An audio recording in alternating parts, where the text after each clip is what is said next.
बुद्ध बचपन से ही थोड़े से वैरागी किस्म के व्यक्ति थे। उनकी कुंडली देख के एक ज्योतिषी ने बताया भी था। माता पिता बहुत परेशान थे। शुद्धोधन उनके पिता का नाम था।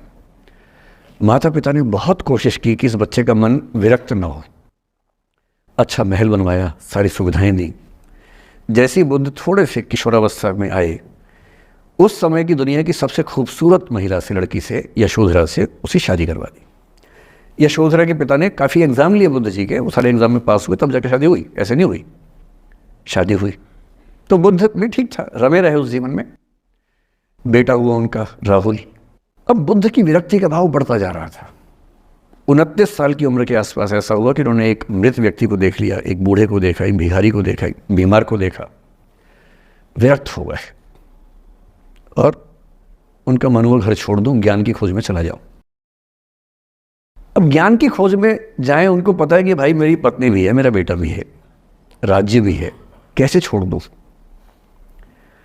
छोड़ना जरूरी है। अंदर की आवाज है कि छोड़ो, तुम इस चीज के लिए नहीं बने हो, तुम्हारा स्वधर्म कुछ और है।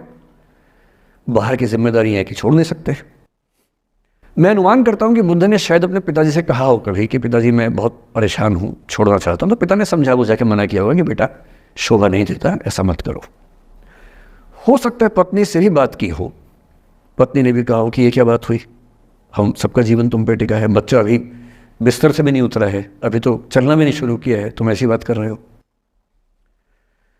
इसका जिक्र नहीं मिलता इतिहास में कि ये बात हुई कि नहीं हुई।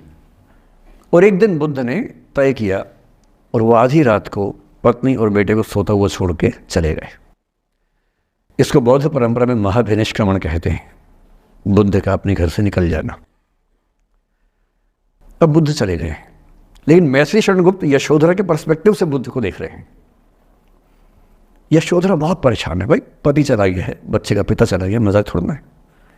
राजा परेशान है कि उनका उत्तराधिकारी चला गया है। यशोधरा इतनी परेशान है, बहुत लंबे समय तक छंद आते रहते हैं कि वो कितनी बेचैन है, कितनी परेशान है। लेकिन यशोधरा की सबसे बड़ी परेशानी इस बात से नहीं कि बुद्ध चले गए, इस बात से है कि बिना बताए चले गए, भरोसा नहीं किया। और वो अपनी सहेली से कहती है, सिद्धि हेतु स्वामी गए, यह गौरव की बात। मुझे गर्व है कि मेरा पति इतने महान काम के लिए गया है। सिद्धि हेतु स्वामी गए, यह गौरव की बात, पर चोरी चोरी गए, यही बड़ा व्याघात। सखी वो मुझसे कहकर जाते, कह तो क्या वो मुझको अपनी पथ बाधा ही पाते, क्या मैं रास्ता रोकती उनका? उसके मन में ये मलाल है कि बिना बताए चले गए। वो इस भाव को लेट गो नहीं कर पा रही है, परेशान है। फिर बुद्ध को ज्ञान मिला। 6 साल की तपस्या के बाद बोधगया में बोधि वृक्ष के नीचे ज्ञान मिला। बात फैल गई।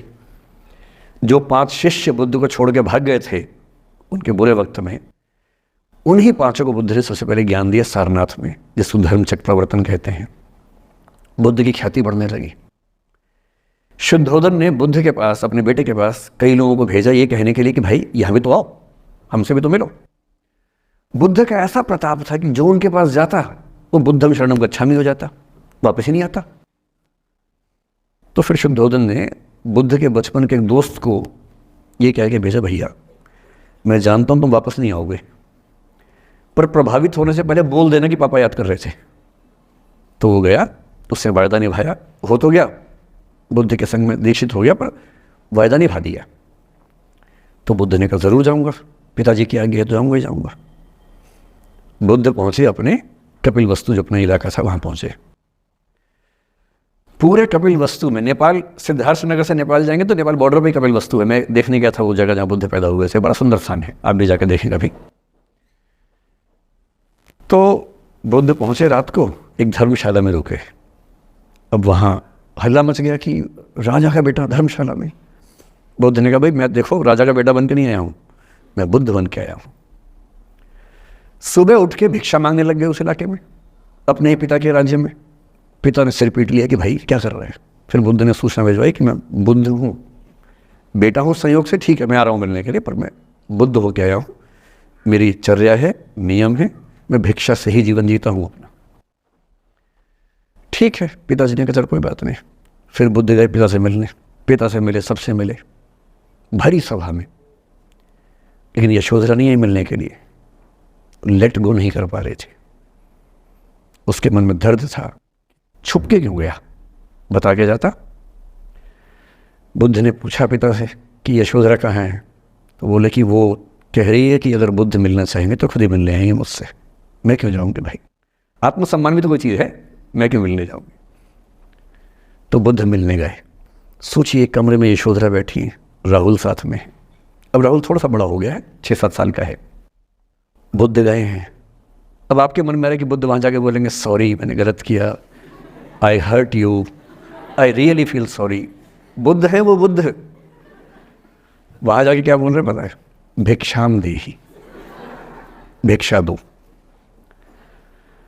और यशोधरा कितनी महान महिला रही होगी, उसने अपने बेटे का हाथ बाप के हाथ में दे दिया। लेट गो का इससे महान उदाहरण दुनिया के इतिहास में नहीं है कि चलो आखिर तुमने आके झुक के कुछ मांगा तो सही। उसकी जितनी ईगो थी, अहंकार था, सब विगलित हो गया। और जो औरत परेशान थी कि मुझसे बिना बताए गया, उसने अपने बेटे को दे दिया कि इसको लेके जाओ, क्योंकि मैं जानती हूँ कि तुम महान काम कर रहे हो, और तुम महान काम कर रहे हो तो मैं क्यों बीच में आऊँगी भाई। मेरा पति महान काम कर रहा है तो मुझे खुशी होनी चाहिए, और तुम्हारी उस खुशी में मैं क्यों पीछे हटूँ। बस मुझे भरोसे में लेके जाते तो और खुश हो।